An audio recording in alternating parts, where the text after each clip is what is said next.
Hey, what's up everybody? This is Molina93 here. Today's gonna be my reaction to Angry Video Game Nerd Castlevania Part 3. And this was requested by the returning Game 1 Music HD, Godzilla McCollum 2000, and Gene Otaku 91. So big shout out for all of you. So without further ado, let's get started, shall we? Alright, here we go. 1, 2, 3.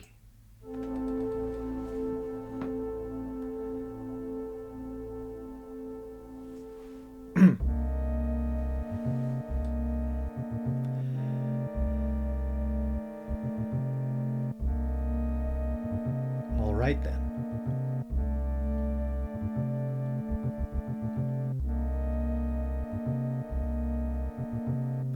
Oh yeah, Super Castlevania IV. Such an awesome game. When the 1980s came to an end, the Castlevania trilogy was already etched into my mind as classic. It was the archetype of both the action and horror genres and a masterpiece in side-scrolling gaming. Roughly at the turn of the decade came the 16-bit era. I had no idea that it could actually get better. In 1991, Castlevania made its transition. Oh yeah, one of my favorite Super Nintendo games ever But this made. wasn't just Castlevania 4. Oh no, this was Super Castlevania 4. And yeah, the Super Nintendo titles, they always have Super on the titles on them. The graphics and sound just blew my fucking balls off. The haunting and chilling atmosphere of the old games was now like a walk through the park with the Care Bears. This time, I was really getting scared. At the time, this must have been the greatest opening to any video game yet. The fog keeps rolling in until it envelops the shattered gravestone and almost seems to be creeping into the room itself. Yeah. Very atmospheric. And then of course we have the game.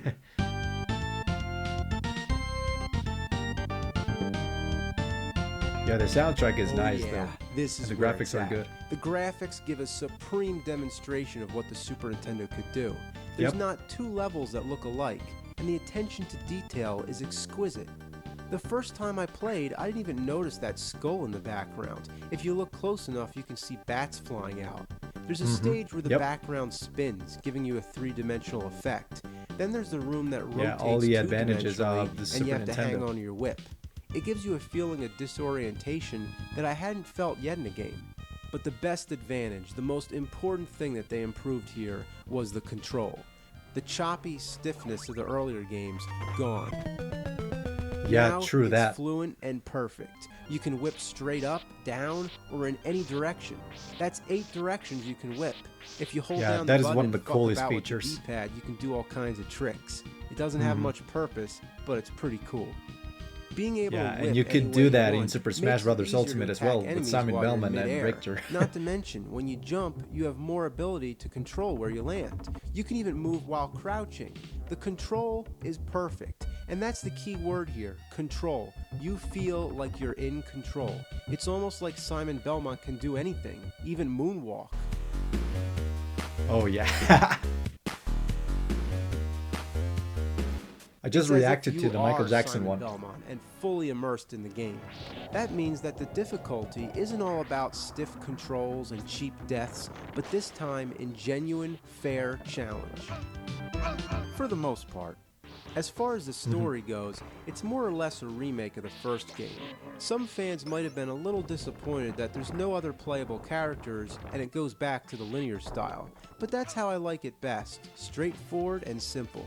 The replay value is high for me, and I'd pop this fucker in it would be nice any to play day. as the other characters, In its but final stages, it plays the fine music from all 3 of the fine NES games. as it is. It's like nostalgic memories of a Nintendo game within another Nintendo game.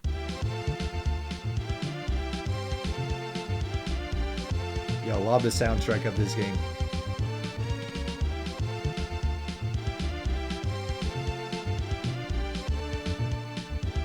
That's it, the perfect Castlevania game. But what would Dracula. come next? We had a sequel, a prequel, and a remake. Which direction could the series go after this? At this point, my I do expectations think that Super were soaring Castlevania in 4 the is a heavens, reboot. and I couldn't wait Perhaps. for Castlevania 5.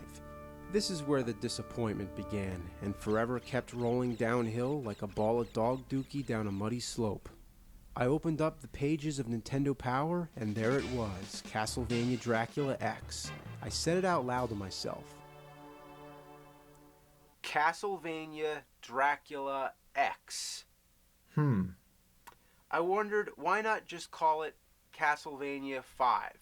Right? Well, that's what I thought back then, but if only I knew the original Japanese title, Devil's Castle Dracula X Rondo of Blood. What? Just rolls right off your tongue.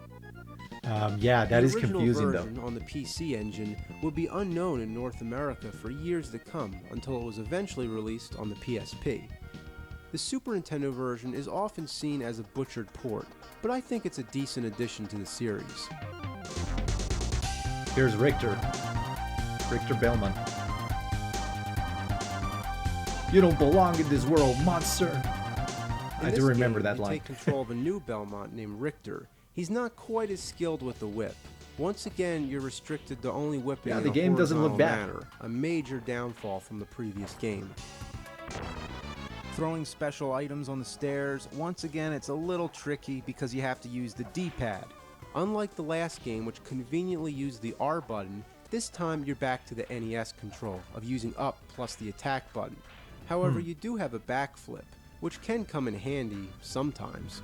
But for the most part, yeah, I mean, you're it could be ill-equipped useful to deal to with dodge. the unfair challenges. The distances you're expected to jump are stretched so far that the only way to make them is if you jump from the absolute edge, as close as you can possibly get without falling off.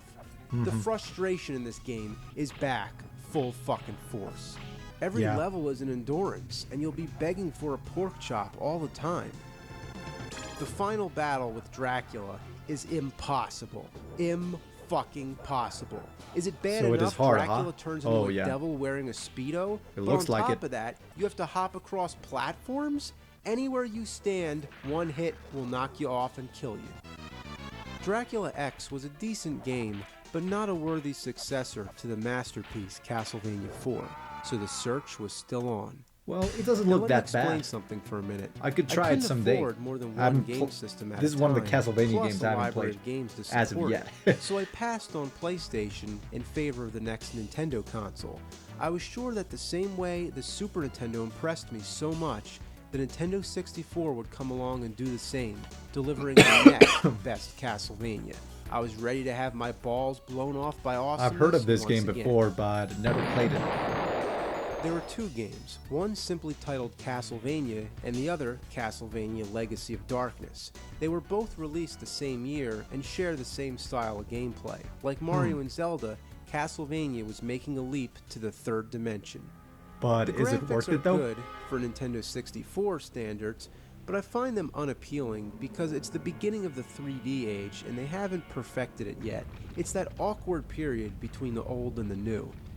Now, because both these games are so similar, I'm only going to talk about this one. If I talk about every game, I'll be doing this till next year. After all, this is the last Castlevania game I played when it was new, closing my personal recollection of how I experienced the series.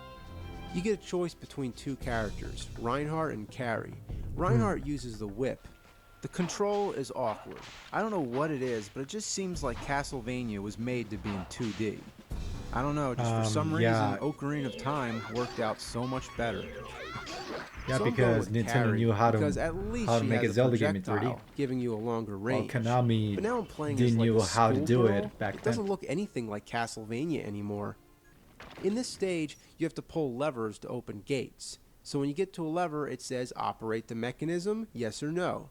Why does it bother asking me this? Obviously I want to pull the lever. What's my other option? To just stare at the fucking background? The enemies are a complete joke. A Frankenstein monster wielding a chainsaw? What? Skeletons on yeah, that is confusing motorcycles? though. And this game takes place in 1852. Was there fucking motorcycles back then? The music sucks. what? It just sucks. Why Think it sucks? motorcycles? Listen. It sucks. There is no fucking music. The control Boring. is what kills it. You grab onto these steps, and when you try to climb up, you just move back and forth. You want to know what your worst enemy is in this game? Medusa heads? No. Stairs? No. Water? No. This time, it's the camera itself. Ah, yeah. You can never situate the camera, The camera at the right sometimes angle to see what the hell gets you're annoying doing. It just points wherever in it early wants. 3D games. Yeah, the camera's not perfect.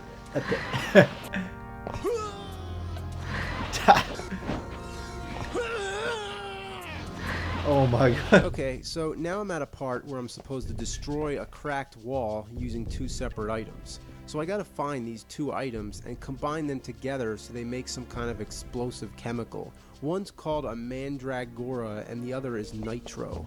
I got the mandragora first, but now when I try to pick up the nitro, it's telling me I can't carry them together because they'll explode. So, why? Okay, I guess I gotta carry them one at a time. No problem, right? Well, I carried the mandragora over this cracked wall, and guess what? I just realized I have no clue how to put this thing down. There's no drop or throwaway option, nothing. I tried putting it in these garbage chutes on the wall, but This still gets no confusing luck. though. Then I found these statues that talk to you. At first, I thought they were just giving you hints, letting you know what to do with the nitro and mandragora, but since I can't seem to place the stuff on the ground, I figure I have to talk to these statues in order to even use the items at all. Even though that makes no sense, that's like talking to a fire hydrant so you can use dynamite to demolish a building. Yeah. Anyway, talking to the statues doesn't work either. Turns out I was supposed to get the nitro first, but now that I'm stuck holding the mandragora, there's nothing I can do. The game's over. What a fatal flaw. Just because you miss some object, it won't let you continue. I don't know what else to do, so the only other thing I can think of is to start the entire game over. And this time, make sure to get the nitro first. Well, I did just that. I started all the way back from the beginning, made it all the way back to the castle center. So here we are, I got the nitro first. Now I'm heading over to the cracked wall again. Oh shit, it's explosive. That means you have to Of course, walk it has to really be slow precise. and be careful not to touch anything. You're not even allowed to jump. Shit. Oh. Damn. And every time it happens, you go back to the save spot. Oh my god, this takes forever. Come on. Come on. Oh my god. Oh, this is so boring. Tell me about it. Well, finally, after about a half hour of walking incredibly slow, I made it to the cracked wall. Well, at least I have the nitro this time. Right? What the fuck? I still can't use the item? I don't know what I'm supposed to do.